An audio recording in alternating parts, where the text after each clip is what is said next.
Directions for adding glaze to your clay project. When you get your project back, you'll notice the texture is different and it's kind of a white color. It will not be shiny until you add glaze. Right here, this is an example of adding clear. And when you add clear, it looks blue when you first put it on. And then after it's fired, it turns clear and shiny, like the color of the clay. So watch the labels so you're using the right color. This is an example of if you miss spots or if you add glaze not thick enough, or what it looks like when it's really, really thick. You want to have a goal of putting at least 2 to 3 layers on so that the appearance is better and not kind of streaked.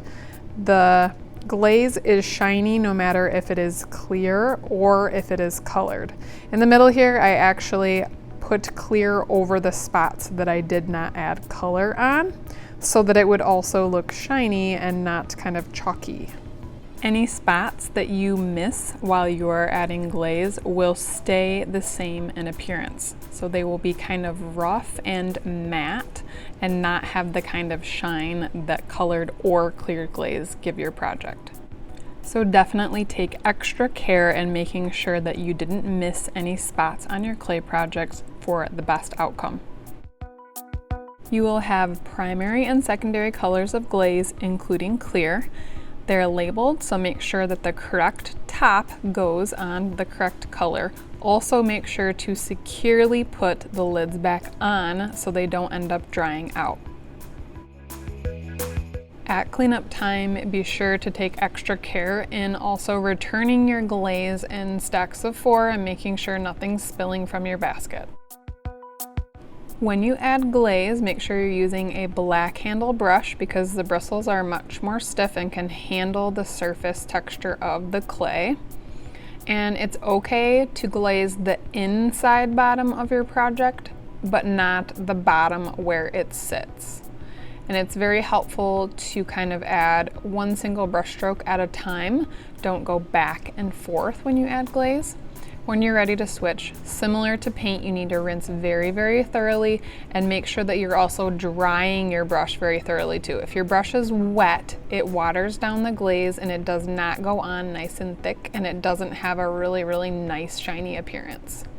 And remember, you do not have to put clear all over your project in order for it to be shiny. Colored glaze is also shiny.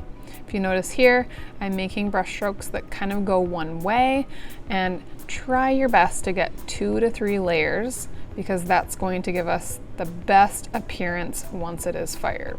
This is an example of what it looks like before it's fired.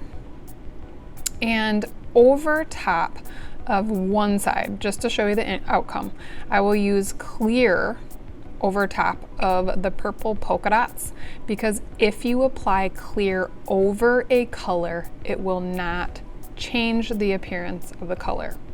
However, if you apply a color on top of another color, that's where we'll see some change. On the other side, I'm going to put green on top of my purple polka dots so that you get an idea of the difference of the outcome. So here, this is where I layered clear on top of the spots. It's just easier than having to go around all the little dots I created. But here, if I wanted it to be green around the dots, I wouldn't be able to glaze on top of the color because it covers it up. Here I'm going to show you what happens if you add a color on top of a color. I'm adding green glaze on top of one of the purple polka dots. This is what it looks like unfired.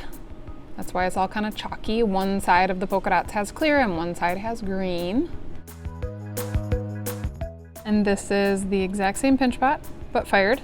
You can see where I put the green over top of the purple polka dot. You can see where I applied the glaze a little bit thick and thin in some areas. Here is where I put clear over top of the purple polka dots, and notice the clear did not change the purple at all. And then on the sides and on the inside, there's only colored glaze, so you do not have to add the clear to make it shiny. All glaze is shiny. The clear just makes it look the color of the clay. That's the only difference. Remember, for the best outcome of glaze, add 2 to 3 very good layers.